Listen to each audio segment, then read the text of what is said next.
Superstar জিদ্দার এবং Prosenjit চ্যাটার্জির upcoming cinema যেটা নেটফ্লিক্সে রিলিজ করবে খাকি দ্য বেঙ্গল চ্যাপ্টার, যার টিজার কিছুদিন আগে এসেছিল। টিজারটা কিন্তু আমার বেশ ভালো লেগেছিল, তখন ট্রেন্ডিংয়ে চলছিল নেটফ্লিক্সের টিজারটা। তো খাকি দ্য বেঙ্গল চ্যাপ্টার থেকে কিন্তু একটা মোশন পোস্টার মেকার্সরা রিলিজ করেছে, তোমাদের দেখাচ্ছি সেটাই।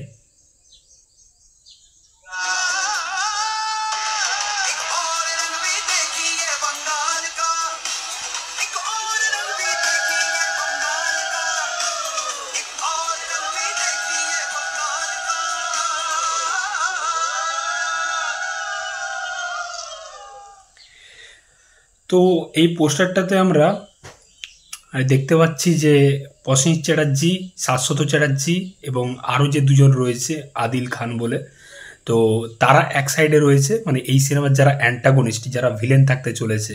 আমরা জানি যে এই সিনেমাতে জিৎ হিরো এবং প্রসেনজিৎ চ্যাটার্জি ভিলেন। যে মানে এই টাসেলটা তো ব্যাপক হবে, সেটা মানে কোনো সন্দেহ নেই। এই টাসেলটা দেখার জন্য বিশেষ করে আমি মুখিয়ে আছি, জিৎ ভার্সেস প্রসেনজিৎ চ্যাটার্জি।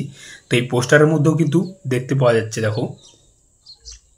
তো পোস্টারে দেখতে পাওয়া যাচ্ছে একটা সাইড পুরো অ্যান্টাগনিস্টের, যেখানে প্রসেনজিৎ চ্যাটার্জি রয়েছে, শাশ্বত চ্যাটার্জি রয়েছে এবং আদিল খান এবং আরেকটি ছেলে রয়েছে।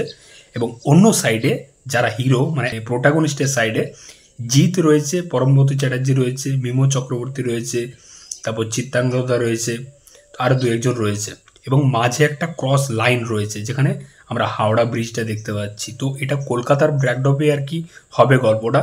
তো এই সিরিজটা ডিরেক্ট করছে নীরাজ পান্ডে, যে এর আগে জিদ্দার সাথে চেঙ্গি সিনেমাটা প্রডিউস করেছিল। খুব ভালো একজন ডিরেক্টর। এর যে ফার্স্ট পার্টটা খাকি দ্য বিহার চ্যাপ্টার, সেটাও সে ডিরেক্ট করেছিল এবং সেটা খুব বেশ ভালো সাড়া ফেলেছিল, মানুষের মধ্যে পছন্দ হয়েছিল। দেখা যাক এই সেকেন্ড পার্টটা খাকি দ্য বেঙ্গল চ্যাপ্টার মানুষের মধ্যে কতটা জায়গা করতে পারে। এবং শোনা যাচ্ছে যে এই সিরিজটা রিসেন্টলি আসতে চলেছে, তার একটা এক্সক্লুসিভ আপডেট আমি তোমাদের সাথে শেয়ার করছি। খাকি দ্য বেঙ্গল চ্যাপ্টারের ট্রেলার আসতে চলেছে 5ই মার্চ। ইয়েস, 5ই মার্চ খাকি দ্য বেঙ্গল চ্যাপ্টারের ট্রেলার আসতে চলেছে। এবং কলকাতাতে একটা বড় ইভেন্ট হবে ট্রেলার লঞ্চের, যেখানে জিৎ, প্রসেনজিৎ থেকে শুরু করে ডিরেক্টর, পরমব্রত সবাই পুরো কাস্টিং থাকবে।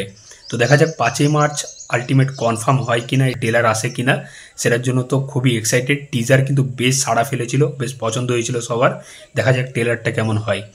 তো এই সিরিজটা কিন্তু মার্চের শেষের দিক করে আসতে চলেছে, সেরকমটাই আপডেট রয়েছে। তো দেখা যাক এটা হয় কিনা। তোমাদের কি মতামত অবশ্যই জানিও, এবং খাকি দ্য বেঙ্গল চ্যাপ্টারের এই মোশন পোস্টারটা তোমাদের কেমন লাগলো সেটাও জানিও। চললাম, দেখা হচ্ছে পরের ভিডিওতে। চ্যানেলে নতুন হয়ে থাকলে অবশ্যই সাবস্ক্রাইব করে যাও বস। Take care.